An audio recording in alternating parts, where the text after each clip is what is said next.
Miri Rodriguez is a storyteller for Microsoft Corporation. She is a creative journalist developing content across key technology trends, designing activities, and materials for IT. Prior to this, Miri led three social care teams responding to thousands of customers' inquiries via social channel in global English, Spanish, and Portuguese. Why of storytelling? Why is this happening? Why are we talking so much about this theme of storytelling? What is it, and why are we including that in our brand narrative today? Well, honestly, it's because the machines are here, right? It's a thing. We're talking about digital age, and they may not look like this. They may look a little bit more like that, and that to me is even scarier because they look like humans and they're acting like humans and they're doing more human things, and so they don't look like what we thought robots would look like. They look a lot like us, and there's a lot of predictions around these AI machines, about the AI as an entity, artificial intelligence learning. I mean, these predictions are kind of insane if you think about it. In the next few years, these machines are going to be doing incredible things. Incredible things. If you look at this, the last one says, working as a surgeon. I'm a mother of two teenage boys. So pray for me, light a candle, send good vibes, whatever you can do. But, as a mother, I have to think, I go, I hope this never has to happen. But if I have to go to the emergency room one day with one of my sons and he has to have, emergency brain surgery, and I go to the ER and this doctor I have never seen in my life comes to me and says, hey, sign these papers. I got to go operate on your son real quick. And I've never seen this doctor. I don't know him. I don't know if he got, in a fight with his loved one the night before, or if he got drunk the night before. I don't know nothing. And if you tell me, would you rather this doctor versus an actual machine, a robot who has been coded to actually do this operation without any human error whatsoever, or any emotion, really, also without getting tired or drunk, I think I may choose the machine. And so that, when I think about that as a mother, and then I think about that from a worker perspective, I go, wow, so where does that leave us as humans? These machines are going to start doing so many human things, and they're probably going to do them better than us. Where does that leave us? And there's a prediction actually that says that in the next 5 years, machines will be 5 billion, not million, times smarter than us. And that is insane to think about. That's kind of crazy. And when you think about that concept, the information, the data that is floating around right now, that you're connected to right now, that we're connected to, when we started this data process, we were at numbers like the kilobyte. Today we are a number called yottabyte, a number I can't even pronounce. It is that large. This number right now is what is keeping you and I connected, and every information, every data, every piece of information we are sharing on the cloud, around the cloud, and the intelligent edge, this number. And it's just insane to think about where we've come from and where we are today and where we're going to go in the very near future. So when you think about that, also think about what's happening to this information. So the cloud is gathering it, right? And then machine learning is finding patterns around it, right? And then robots are making it actionable. And then, IoT is actually automating its collection. And then AR, VR, mixed reality, it's all coming, making it come alive in front of us. And I can't help but think, as someone who works in the technology industry, about this standoff of machine versus human. What does that look like? What does that look like?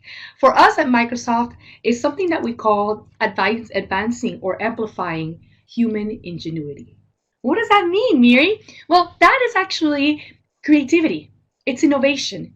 As these machines start getting smarter and getting better at this operational stuff that we do today, we as humans are going to have the opportunity to be more creative, to get more creative, to be more genuine in how we do things. We're gonna have more time to do that because machines are gonna go do the the minutia operational kind of work. At Microsoft, this looks a little bit like this. Yeah. So when you think about AI and these machines, we're thinking about how this is going to be driven by heart. Heart is the one thing that robots don't have, and they will never have, in the sense of the humanity that it brings, and actually the empathy that we can bring to these machines, direct them in this way that keeps our humanity going. And when you think about heart, and you think about your brand and why storytelling, we have essentially switched our approach to market, to go to market, because of all these new things that are happening in our stage, in the digital age, with our consumers changing the way they look at a brand. I mentioned yesterday our Gen Z and our millennial brand consumers, they want to attach themselves emotionally to a brand. They want to become friends with that brand. And it's really important that brands start thinking from a heart perspective beyond the product and service. And that's where storytelling comes in. It's the one thing that we've been able to do consistently and naturally, since the caveman days. This is something that we all are. I'm here to remind you that we are all storytellers, not to make you a storyteller. You already are. In fact, when you go to have coffee or afternoon tea with your friend, you sit down and naturally tell a story. That's what we do. But sometimes we just forget how to bring that element and make it a part of the blueprint that is our business. And we have to make sure that we start marrying this as part of our business blueprint, because now it's the most important time to start doing this. When you think about what is storytelling, a lot of different notions, a lot of different definitions. I myself, as a storyteller, had to ask myself that question. What is storytelling? And so I went on a quest. I went out and began to interview a lot of people that call themselves storytellers in many different industries and many levels of that industry as well. People at Disney, screenplay writers, people at Coca-Cola, people at Google and Amazon, of course Microsoft, people in the hotel industry, Hyatt and Marriott. And instead of asking them what is storytelling, I asked them actually what it is not. And so I got a lot of answers from this question, as you may imagine. I compiled this information for about 3 to 6 months. It took me that long, and I did your homework for you, so you're welcome. Here it is. Not storytelling is opinions, assertions, facts, data, ideas, arguments, possibilities. It's definitely not ads or marketing. So please don't call it marketing. It can be used as a marketing tool, but it's not necessarily marketing. It is not exploitation. And I love that word. I really mulled over this word, this answer that one of the storytellers gave me, because, it can be. It can be construed as exploitation. Storytelling is so powerful that it can exploit people in essence. And so we have to be careful with it. It's a powerful tool. It's definitely not going on, Instagram and posting a story and calling yourself a storyteller. So that's not it. So if it's not that, then what is it? What is it? So again, I took a long time to think about what it was. And for me, I arrived at this. Storytelling is the emotional transfer of that information, of those opinions, assertions, facts, data, arguments. It is done through an introduction of 3 basic elements of story: character, plot, and conclusion. In other words, if it doesn't have the 3 elements, character, plot, and conclusion, it is not considered a story. However, for me, it was really important to highlight the emotional part of that, because we've all been exposed to a bland, a boring, an unmoving story. And we don't want to do that. We want to be great storytellers. We want our brand to evoke emotion. That's what it exists for. And it's important that we do that. So think about that when you think about your own brand story. Does it evoke emotion? I want to tell you what happens to the brain when somebody says once upon a time. I mean, things are lighting up on your brain that you would never imagine. Things like dopamine, cortisol, endorphins, oxytocin are all waking up parts of your brain when somebody says once upon a time. It is that powerful. It is that pervasive. Has anyone seen this story? I think some of you have. If not, I won't give it away for you, but go ahead and, get to Netflix tonight and watch it. It is a great Disney story. It's called Coco. And as I mentioned before, I'm a mother of 2 teenagers, and I make them take me out on dates. They hate it. That's okay. I hate them too sometimes. It's all right. It's part of parenting. But this time I had my son Alex, my oldest. I took him, he took me to the movies. He drives, so they have to use a little money and buy me popcorn and all that stuff. And we went to see this movie. So of course, in pure Disney form. This movie, again, I won't give it away, but I'll tell you that the essence of the movie is this boy here, he believes his life calling is to play the guitar. That's what he was born to do. And for some unforeseen circumstances, he is not able to. And of course, at the end of the movie, in true Disney Pixar form, everyone's crying, including my son and I. We walk out of the theater, and as we're walking out, my son says, "Mom, I need a guitar. You need to buy me a guitar." And I was like, yes, I do need to buy you a guitar, son. Absolutely. I play the guitar. My mom plays the guitar. My grandfather played the guitar. We're a family of guitar players. And this is it. This is the moment. He's going to become a musician. Yes. And so coincidentally enough and perfect, there was a Guitar Center store right across the street from the theater. So we literally walked next door across the street, and I bought him the guitar. And now it sits in his closet. But that's not the point. That's not the point. This is an actual picture. The point is that it prompted action for my son. He was exposed to an emotional story, and something inside him lit up. He wanted to do something about it. He needed to do something about it. That's what storytelling does. This is why storytelling. Look at this. It is 22 times more memorable than any piece of information you will ever share. Ever. Any tweet, any ad, 22 times more memorable. It creates connections. It builds trust. And isn't this all the things we want to do with the customers, with our employees, with everyone around us that comes in contact with our brand? Of course it is. Of course it is. But where do we begin, right? That's the million-dollar question. Well, if the primary purpose of storytelling is to evoke emotion, it's to really awaken all those parts of the brain, then we have to think about something that I like to call a universal truth. Now, what you see here is a Maslow's pyramid of needs. And this is a theory. I don't necessarily have to agree with the notion. What I want to showcase here, though, is that humans have needs at various different levels. Psychological needs, emotional needs, physiological needs. And so what storytelling does, if it is effective, it will actually tap into that need. It will find what I like to call universal truth. Something that all of us can think about and can feel. Example, empowerment. Empowerment, we all know, no matter your background, no matter your age, no matter your gender, you know what it feels like to be empowered or not. Embarrassment, sadness, happiness, inspiration. We know these things to be universal across our humanity. And if a story can attach itself to universal truth, if you can pinpoint a universal truth to your story, you will connect emotionally with your audience. When you think about this, you have to think about what I call the neurological effects of empathy. Hollywood knows this. This here is a picture of the movie Titanic, as I'm sure all of you have seen, or most of you have seen. It's a very popular movie, the most grossing movie ever, actually, in terms of profit. And here we remember, if you've ever seen this movie, these are the main characters. In history, the entire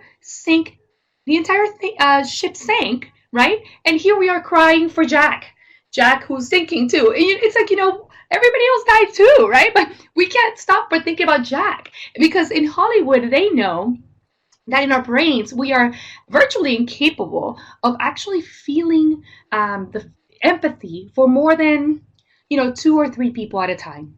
We can't feel empathetic toward 100,000 people. So these apocalyptic movies, end of world movies, we've just focused on 1 or 2 characters, and we watch them and we root for them and we hope that they make it, and everybody else dies around them and we don't care, right? This is what I like to call, it's biased empathy. And so you have to think about that, because when you think about your brand story, that happens at a human level. How is your content the Jack in the story? How is your content getting through the content saturation in the digital age today? It's with empathy. It's with good story. And it's also by defining your character. You have to think about what your character is going through in the story. Who is the character in the story? You have to think about that, because it's the main essence of your story. Your audience is going to be who the story is for, and you have to define that audience. Yesterday, I spoke about making your audience not a target audience, but a design audience. That means that you're actually thinking an extra step, an extra research, so that you can understand what the audience is about, how they feel about the story. And then the second step is to think about your story and your character. At Microsoft, we essentially fundamentally changed how we do business just by changing our character and our story. At the beginning, our story was a PC on every desk in every home. And that was how we went out to the market. And we accomplished that very well. And lately, our latest CEO, Satya Nadella, he came up with a different narrative. He said to empower every person and organization on the planet to achieve more. By essentially changing our brand mission, our story, we fundamentally changed the way we do business at Microsoft. Now, when you think about that, those two were actually pretty powerful and very empowering to the world. Putting a PC on every desk in every home was empowering individually and collectively to everyone. But now that we switched our narrative to making every person our main character, we actually became the sidekick in our story. We became the enabler to the customer. They are the heroes, and they're the ones who we want them to win. And guess what? If they win, we win. We win. So think about how your character plays into the story, into your brand story. That's very important about crafting your personal brand story. At Microsoft, we decided we're going to make people our hero. We call them today people of action. These are people like you and me who are using our services and our products, and because they're using them, they're being enabled, empowered to do something. And guess what? That something doesn't matter to us. We don't put a threshold on what we call achievement. We don't think about, is achievement up here? If it's not up here, that does not constitute a success story. No, for us, it's everything. The achievement factor can fall into movement, heroic, destination, betterment. Essentially, if you think a Surface product helped you from, saving a puppy from drowning, by all means, tell that story. If an Xbox helped you run a marathon for the first time, that's achievement. Go tell that story. What we're doing here is we're thinking about people telling their stories with our story, making them part of our story. They go out, they talk about it. Guess what? They already are. Your customers are talking about your brand. They're using the social channels. You know this already. So why not empower them to tell the story? Why not give them the permission to tell the story and say, hey, here's what here's what we want to know about how my product and how my service is enabling you, is making you better somehow. And then you come back and you weave that story into your storytelling, into your brand story. It's user-generated content. Then you have to think about step 3, how to tell that story. Now, what I'm showing here, I showed yesterday, these are 8 basic elements of techniques of storytelling. That means that there's really no wrong or right way to tell a story, right? I mean, you can tell it however you want, and you should tell it the best way that it lands with your customer. I can't tell you what your customer needs. You can. You should know your customer enough to understand that. And here we see, I'm going to just give you 3 examples. So the one on the far left, top left, it's got the little drama sign. That's called the mountain. That story is the one that kind of builds into a climax, a conflict. It gets to the climax and it drops dramatically. Down at the bottom, you see the Lion King or the hero's journey, very popular type of storytelling, where there's a character who is transformed in their journey somewhere, and then they come back and save a village, or share a lifelong lesson or something like that. In the middle, we have in media res, which is, you start with the beginning of a very strong beginning of a story. We have the petals right next to it looks like a flower. This is when you're weaving different aspects of a story, kind of intertwining stories, and then they meet in the middle into a middle story. There's just so many ways to tell different stories, and there's no right or wrong way, but you have to think about how to craft that story. You have to take them to what I call an unforgettable journey. Now I'm going to show you a video, and I realize again that there's no audio, and I apologize for this glitch, but we don't need audio. It's okay, because what I want you to look at is as this video unfolds, okay, what is happening actually without audio would be even better for you. Put on your storytelling thinking hat and think about who the main character is in this story. Now I'm going to give you a little context because there's no sound. This is an Expedia ad, so it's by the Expedia company. This is an example. Somebody asked about examples yesterday. This is a great example about a brand who is using storytelling, who's inserting a character who's going through a journey and being transformed, and you could see the unfolding of it. You almost forget actually that this is a commercial. So I'll show it to you now.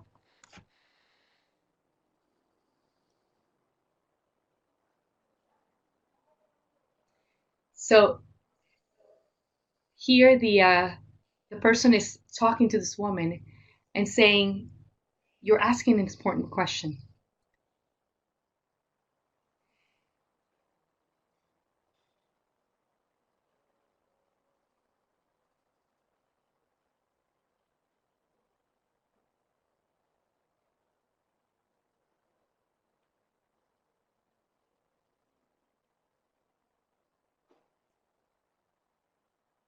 The guru is telling this woman what she's going to go through in life.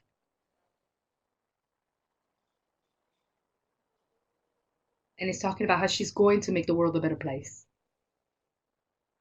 So what is the key? The woman says, "It's you." That's a great example. I mean, give me a ticket to that train, right? And think about that from a storyteller perspective. This is an ad, right? And it's taking you through a woman's life. She gets into a train and she's experiencing travel. She's experiencing life. She's experiencing change. She's experiencing growth. And when you think about who the audience in the story is, I have to say it's you. It's you. And so what Expedia is doing very well here, it's bringing you into their space. It's making you experience this woman's life. And then it's making you want to go, wow, I want to do that. I want to go travel the world that way, learn things and learn cultures and experience life that way. That is an example of great storytelling. When you think about another example, this actually, again, this one doesn't speak, but this is Coca-Cola. Coca-Cola, as I told you, is one of the brands that I met when I asked this question about what is not storytelling. I had the fortune of speaking with the advisor to the CEO, and he actually has an incredible personal story himself. And he, I asked him another question. I said, hey, so Coca-Cola as a brand, what is their hero? I mean, what is their character? Are they the hero in their story? And he said, well, yes and no. They're kind of the unsung hero of our story. And then he shared with me this video. It's very quick. Watch.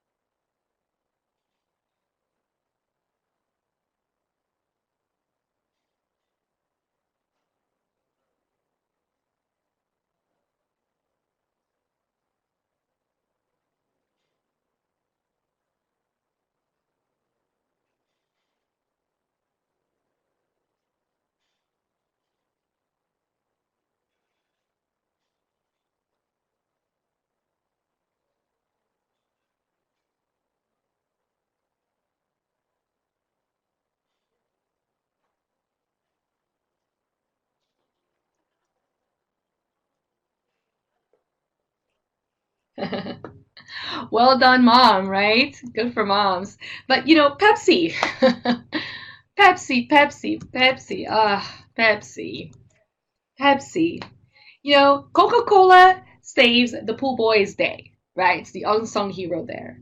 But Pepsi comes across pretentious when they decided to come and tackle a social issue pervasively in America at a time where people are protesting in social justice. And, this is where storytelling needs to be thought about carefully. This is when you have to understand who your audience is. We're seeing more and more, and I conducted a 4-month research on this. We're seeing that brands are getting bold and they're being expected actually to talk about social issues and make that part of their story because it attaches to their values.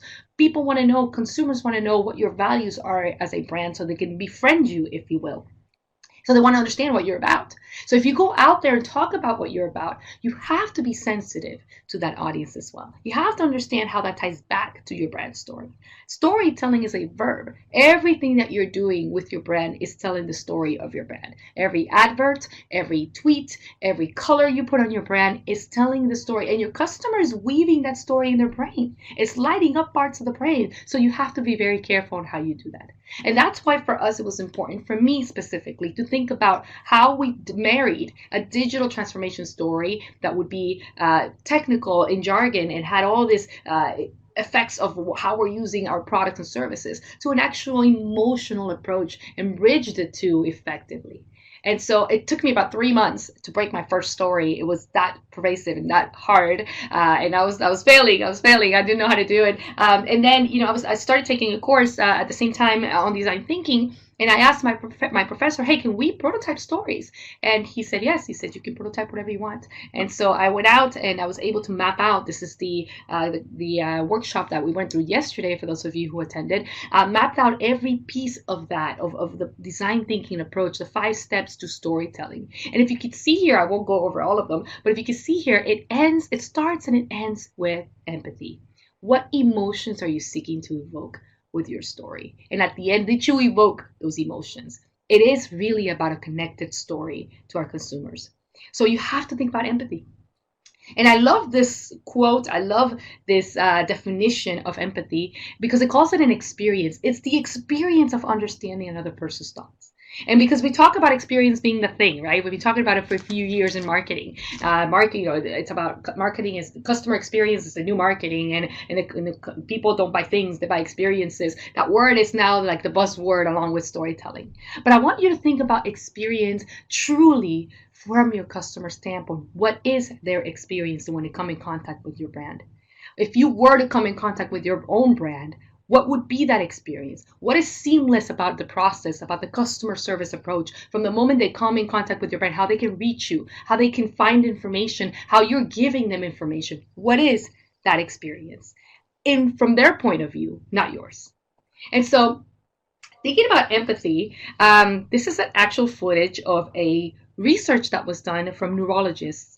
And, this group of people were they put on these pain sensors all over their heads to capture how the brain receives, how the brain feels pain when it's exposed to something like this, a hand being stabbed.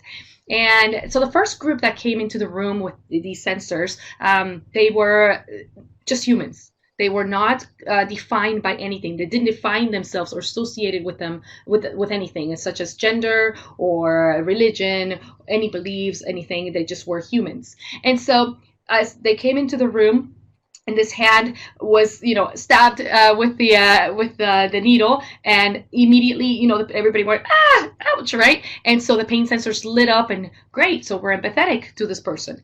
And then a second group of people was brought into the room, and this time, this group of people self-identified as Christians. And I want to just say that I'm mentioning this not to knock off on Christians. I'm actually one myself. So I found this very interesting because it was really speaking to me. And so the same thing, they put on these sensors around their brain, and this hand was stabbed. Only the hand this time was actually labeled with things like atheist, Muslim, Scientology. And something remarkable happened. When this hand that was labeled and the same thing happened, it was being stabbed, these Christian group of people, self-identified as Christians, only felt a little bit of pain. Just a little bit.